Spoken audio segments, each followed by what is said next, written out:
نہیں یہ پڑھ کے سنا ہے، کہاں لکھا ہوا ہے؟ تحریر میں ہے مناظرے کا تم کو مناظرے کا مطلب ہی صدر بن کے بیٹھے ہو. مناظرہ کس کو کہتے ہیں؟ مناظرہ کی تعریف کیا ہے؟ باب مفاعلہ سے ایک دوسرے کو دکھلانا. کہاں دکھاؤ گے؟ اپنی کاپی دکھاؤ گے؟ تعلیم میں دکھاؤ. مناظرہ کے معنی کیا ہے؟ باب مفاعلہ جس میں تشارک ہوتا ہے، ایک دوسرے کو دکھانا. کیا دکھاؤ گے؟ اپنی کاپی اپنی کاپی دکھاؤ گے؟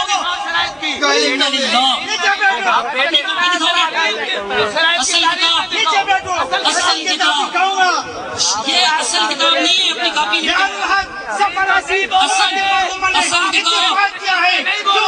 اتفاق کیا ہے جوازی تقریر مجتہدوں پر کہ مجتہد کے خطا اور ثواب دونوں حاصل ہو سکتے ہیں.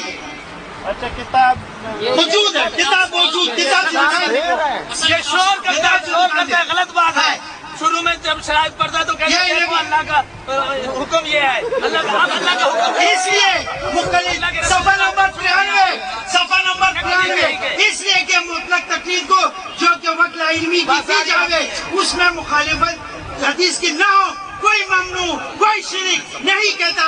معیار الحق صفحہ نمبر 96 اس سے مطلق تقریر وقت علمی کے ثابت ہوتی ہے. یہ تقریر جس کا شرک نہ ہونا دلائل تقریر سے ثابت کیا جاتا ہے. معیار الحق صفحہ نمبر 97 میں یہ بات موجود ہے. اسی طرح معیار الحق صفحہ نمبر 110 میں لکھتے ہیں شیخ عزیز الدین عبدالسلام نے اپنے فتوے میں یہ فتویٰ دیا ہے کہ عامی جب مسئلہ کسی مجتہد امام کی تقلید کرے اس پر متعین نہیں کہ تمام باقی مصروفی کرے. یہ تقریر موجود. اسی طرح معیار الحق صفحہ 102 معیار الحق صفحہ 102 بھی تو پوری لگے گی، ابھی تو کافی لگے گی. آپ بات نہیں کریں، جب اتنی بات کرو تو آپ بات کریں. چپ ہو جاؤ. ہم نے آپ بات یہ آخر میں ایسے ہی کرتے ہیں، آخر میں ایسے ہی کرتے ہیں. کمی آپ دونوں نے اب اس پہ الزام نہیں لگا، دونوں نے کوئی کرنے کا حق نہیں تھا. آپ کو اپنا جب اس کے شرائط پڑھیں، شرائط نہیں جانتے آپ؟ شرائط آج کہتے ہیں کہ مختار یہی ہے کہ اس مسئلے میں ابو حنیفہ کی تقریر کرنی ہے. دوسرے مسئلے میں کتنی دوسرے امام کی تقریر بھی مباح تقریر ابو حنیفہ کی کرنی ہے. اسی طرح معیار الحق صفحہ نمبر 111 ابن حجر مالکی نے کہا ہے کہ ایک مسئلے میں ایک مجتہد کی تقلید کرنی، دوسرے مسئلے میں کسی دوسرے مجتہد کی تقلید کرنی تعامل قرون اولا سے ثابت ہے. تعامل قرون اولا سے ثابت ہے. تقلید اب سنتے جاؤ یہ تقلید میں آپ کو سناؤں گا. صفحہ نمبر 112 معیار الحق علامہ محب الدین بہاری مسلم الثبوت میں فرماتے ہیں اور کیا ہے مسئلے میں دوسرے مجتہد کی تقلید کر سکتا ہے اور کیا مسئلے میں دوسرے مجتہد کی تقلید کر سکتا ہے تو مذہبی مختار پر جواب روا ہونے کا دیا جائے گا. اس لیے کہ مختلف مفتیوں سے بلا روک ٹھوک فتویٰ پوچھنے کا عمل درآمد چل آ رہا ہے. آگے چل کے دیکھو تقلید میں کہنے کا تقلید میں نے یہ کیا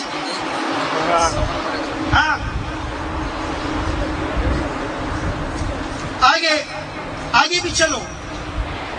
یہ معیار الحق صفحہ نمبر 128 شاہ ولی اللہ فرماتے صحابہ تابعین یہ اعتقاد رکھتے تھے کہ اس امت میں افضل ابو بکر ہیں پھر عمر، پھر ان کا یہ حال تھا کہ بہت سے مسئلے میں ان کے قول کے خلاف دوسروں کی تقلید کرتے تھے. معیار الحق دوسروں کی تقلید کرتے تھے اور اس پر کسی نے اعتراض نہیں کیا تو ہمارے قول پر اجماع ہو گیا. اس پر کسی نے اعتراض نہیں کیا تو ہمارے قول پر اجماع ہو گیا. سنتے جاؤ تقلید کے رٹ لگاتے ہو. اب سنو یہ تقلید ہے. میں نے آج تک جو پوچھا کسی مجتہد کا نام نہیں دیا کہ آپ اس کے اجتہاد کو قبول کرتے ہیں. یعنی احکام حوادث میں نئے مسائل میں کس کی تقلید کو تم قبول کرتے ہو، کس کے تم اتباع کرتے ہو؟ یہ ناشت ہے، یہ میری ناشت ہے. ٹھیک ہے کوئی بات نہیں، میرے بعد آپ کریں گے. میری آخری ہے تو اس کے بعد آپ کی ہے. بسم اللہ الرحمن الرحیم. یہ دیکھیں میں یہ بار بار پڑھتے ہیں، یہ میں پڑھوں گا، یہ بار بار معیار الحق، میں نے کئی بار پوچھا معیار الحق قرآن نے اس کا جواب نہیں دیا۔ قرآن کی کوئی دلیل آپ نے پڑھی؟ آیت نمبر بتائیں، ابھی تک نہیں بتایا۔ اب بتاؤ گے تو چلے گا نہیں، چونکہ شرط ہوتی ہے کہ مدعی آخری تقریر میں نئی دلیل پیش نہیں کر سکتا۔ کیوں نہیں کر سکتا؟ اس لیے کہ اس کے بعد مجھے پر ٹائم ہی نہیں ملتا ہے، تو وہ جواب کیسے دے گا بیچارہ؟ آپ نئی دلیل تو نہیں دے سکتے۔ اب یہ معیار الحق بار بار پڑھتے ہیں نا، یہ کرتا ہے آناف کی، کہتے ہیں آناف کی، ثابت تو نہیں کر سکے، حالانکہ ان کا مذہب صرف ابو حنیفہ کی ہے۔ تو یہ معیار الحق ہے، یہ دیکھیں اس کے اندر صفحہ نمبر 76 صفحہ نمبر نکالیں۔ قسم ثالث حرام و بدعت ہے، اور وہ تقلید ہے بطور تعین کے، بزوم وجوب کے، برخلاف قسم ثانی کے۔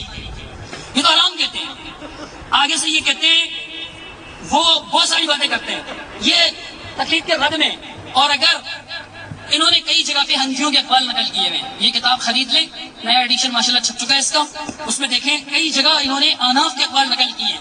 اب یہ اصل کتاب عبارت لا کر سامنے کرے دکھائیں، خیر میرے ہاتھ میں مقصود، اصل کتاب موجود۔ اب مقصود کا سوچیں، مقصود کا سنیں۔ اب دیکھیں حاجی صاحب ان کو روکیں آپ، تو یہ جی کوئی بات نہیں، وہ بھائی آپ فتویٰ کیسے نہ نکالو، اس میں بھی ہے یہ بات، سرخسی کی مقصود کا مقام۔ 82 صفحہ نمبر 82 کے اندر 81 اور 82 یہ ہیڈنگ دی ہوئی ہے مقصود کے بارے میں سرخسی کی۔ اس کے اندر لکھا ہوا ہے قال الشیخ اسماعیل النابلسی قال العلامہ الطرطوسی مقصود السرخسی لا يعمل بما يخالف، مقصود کے خلاف جو کچھ آئے گا اس پر عمل نہیں ہوگا۔ یہ شرح قدور رسم المفتی حنفیوں کی کتاب ہے، اور اس کے اندر ولا یرکن الا الیہ، اسی کی طرف مائل ہوں گے، ولا یفتى ولا يعول الا الیہ، اسی پر اعتماد ہوگا، اسی پہ فتویٰ ہوگا۔ علیہ کہتے ہیں علیہ کا بھی مقصود السرخسی انہ هو البحر والدر الفرید مسائلہ ولا تعتمد الا علیہ، اسی پر اعتماد کرنا سرخسی پر، جو سرخسی میں پڑھ کے سناؤں گا آپ کو۔ یجاب باعطاء الرغاب السائل، اور اس صفحہ نمبر جناب والا 82 بتا چکا ہوں، اور اس کے اندر یہ ان کی کتاب دارالعلوم دیوبند کے شیخ الحدیث سعید احمد پالنپوری یہ اپنی کتاب کے اندر لکھتے ہیں کہ جو بات مخصوص سرخسی کے خلاف اس پر عمل نہیں کیا جائے گا، صرف اسی کی طرف میلان، اسی کے مطابق فتویٰ، اسی پر اعتماد۔ علامہ تقی الدین عبد القادر نے شعر لکھے، شعر میں پڑھ کے سنا چکا ہوں، عربی ترجمہ، مقصود سرخسی کو مضبوط پکڑ، کیونکہ وہ ہی سمندر ہے اور اس کے مسائل ہی یکتا موتی ہیں، اور صرف اسی پر بھروسہ کر، کیونکہ وہ جواب دیا جاتا ہے، رغبتیں دینے کے ذریعے سے ان کا سائل، یعنی اس سے ہر سائل کا مقصد پورا ہوتا ہے۔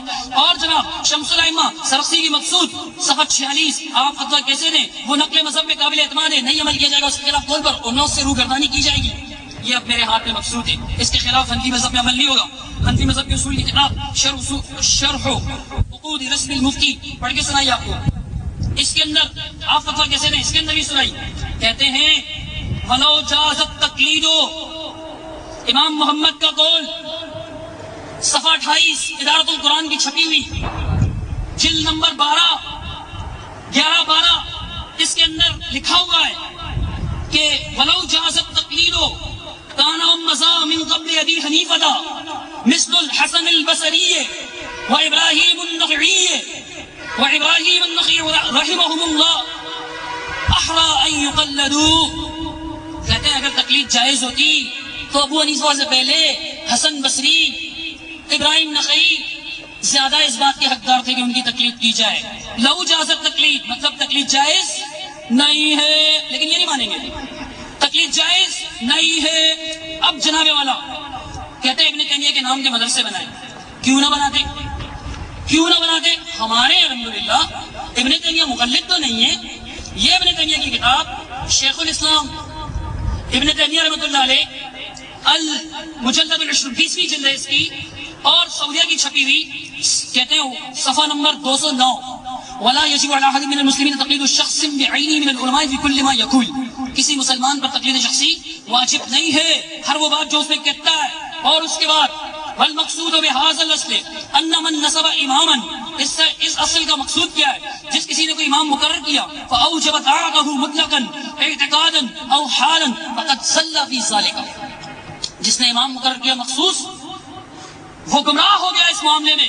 صلى كأئمة الضلال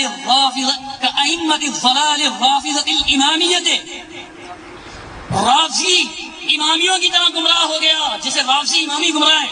یہ میرا شیخ ابن تیمیہ